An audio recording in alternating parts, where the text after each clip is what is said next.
Salam pemirsa, salam IT News. Jumpa lagi di channel IT News di program berita kami.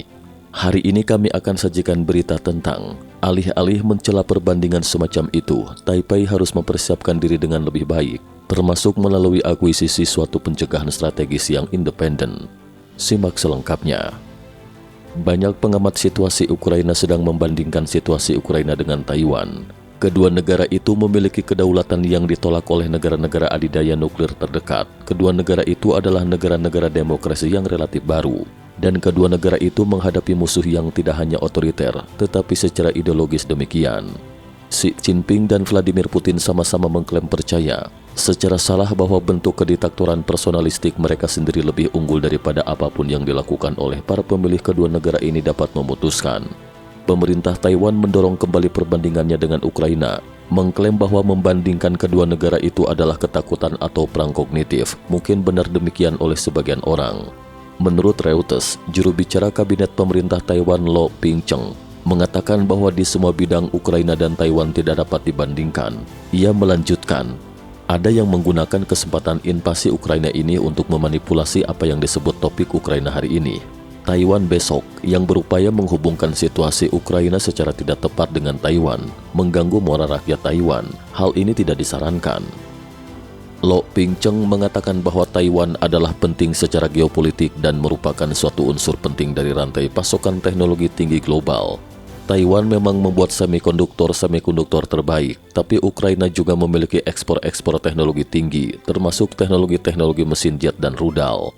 Lo Ping-cheng juga mengatakan bahwa Taiwan memiliki penghalang maritim alami di Selat Taiwan, lebar 100 mil pada titik tersempitnya. Tetapi Selat Taiwan tidak akan memberikan perlindungan untuk melawan Angkatan Udara Tiongkok atau sejumlah besar rudal yang dimiliki oleh pasukan roket Tentara Pembebasan Rakyat yang telah dibangun dan dikerahkan tepat di seberang perairan dari semua bagian terpadat di Taiwan, termasuk ibu kota Taipei.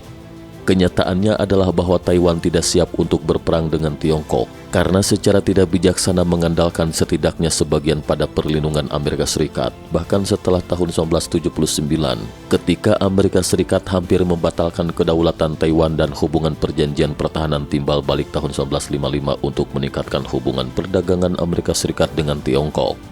Tidak seperti Taiwan, Amerika Serikat dan Inggris memang menjamin integritas teritorial Ukraina dalam sebuah kesepakatan tahun 1954. Tetapi bahkan Ukraina diserbu tanpa kedua sekutu itu mengerahkan pasukan. Sebaliknya Amerika Serikat dan Inggris memastikan pasukan dan para diplomat sebagian besar berada di luar negeri sebelum invasi dimulai.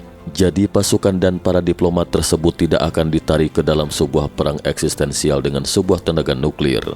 Seperti Rusia, Tiongkok adalah kekuatan nuklir yang agresif di mana Amerika Serikat dan sekutu tidak ingin terseret ke dalam sebuah perang eksistensial.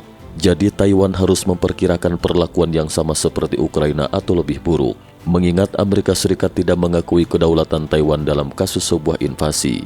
Dikatakan demikian bukanlah ketakutan atau perang kognitif melawan Taiwan. Ini adalah sebuah peringatan untuk lebih mempersiapkan. Tidak ada cara untuk lebih mempersiapkan diri menghadapi suatu konflik militer dengan sebuah kekuatan senjata nuklir daripada untuk memperoleh senjata nuklir sendiri. Maka konflik tersebut tidak mulai di tempat pertama. Perdamaian melalui kekuatan nuklir ini telah menjadi strategi Amerika Serikat, Inggris dan Prancis sejak 1940-an hingga 1950-an. Itu adalah kenyataan di mana Rusia dan Tiongkok memaksa negara-negara yang lebih kecil seperti Ukraina, Jepang, Australia, Polandia, Jerman, dan Taiwan saat ini. Ian Easton, penulis The China's Invasion Threat, Taiwan Defense and American Strategy in Asia, menulis dalam sebuah email mengenai kegagalan pencegahan oleh Amerika Serikat di Ukraina dan apa artinya ini bagi Taiwan. Untuk Amerika Serikat dan sekutu-sekutunya, invasi Rusia ke Ukraina adalah sebuah bencana kebijakan luar negeri dengan konsekuensi besar. Tulis Ian Easton. Ketika sedang menyaksikan fondasi-fondasi tatanan dunia liberal terbuka, sampai Kamis lalu 24 Februari, gagasan mengenai sebuah kekuatan besar yang bertempur untuk mendapatkan kembali wilayah atau status yang hilang dengan menyerang sebuah negara tetangga yang demokratis, yang lebih kecil dan damai tampak tidak masuk akal. Tentu saja, hal tersebut tidak mustahil, tetapi tampaknya sangat abstrak dan sangat tidak mungkin. Tidak seorang pun yang melihat sesuatu seperti itu untuk waktu yang lama sehingga hampir semua orang dipastikan berdamai.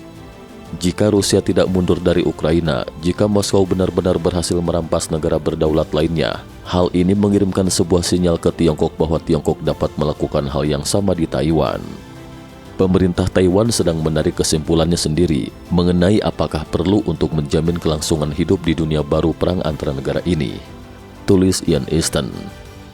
Bagian dari hal tersebut adalah terlibat dalam pendidikan masyarakat untuk meyakinkan rakyat, sementara juga memberdayakan rakyat dengan pengetahuan mengenai ancaman dan bagaimana untuk bersiap-siap, ujarnya. Sementara Taiwan tampaknya melakukan sebuah pekerjaan yang sangat baik untuk pendidikan masyarakat, Taiwan telah terjadi selama bertahun-tahun mengabaikan memberdayakan rakyat dengan pengetahuan mengenai ancaman dan bagaimana untuk bersiap-siap. Proposal-proposal baru sudah muncul mengenai bagaimana memperkuat pencegahan oleh militer Taiwan. Saya tidak akan terkejut melihat para pemimpin di Taiwan memperdebatkan kembali kewajib militer nasional dan kebutuhan akan pencegah asli Taiwan yang jauh lebih kuat, bahkan mungkin senjata-senjata nuklir, tulis Ian Easton.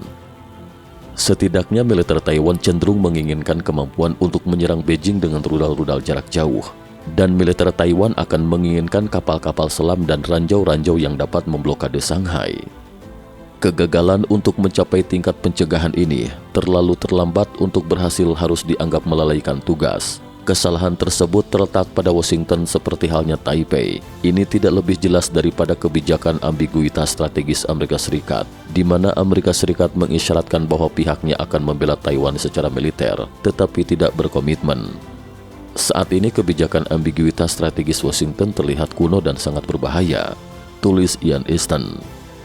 Pemerintah Amerika Serikat mengetahui sebuah invasi ke Ukraina akan terjadi, tetapi tidak melakukan apapun yang menghentikannya. Banyak orang yang sekarang percaya Tiongkok akan berusaha menginvasi Taiwan di beberapa titik dalam 5 tahun ke depan. Taipei sejauh ini hampir tidak ada yang dilakukan untuk menginvasi Taiwan.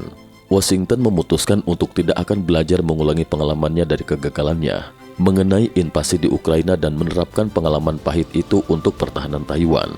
Semoga pelajaran-pelajaran yang benar akan dipelajari dan reformasi-reformasi akan terjadi sebelum terlalu terlambat. Sekian IT News hari ini. Terima kasih telah menonton dan silakan subscribe channel ini dan bagikan ke teman-teman Anda. Jika Anda memiliki opini silakan beri komentar di bawah ini. Sampai jumpa.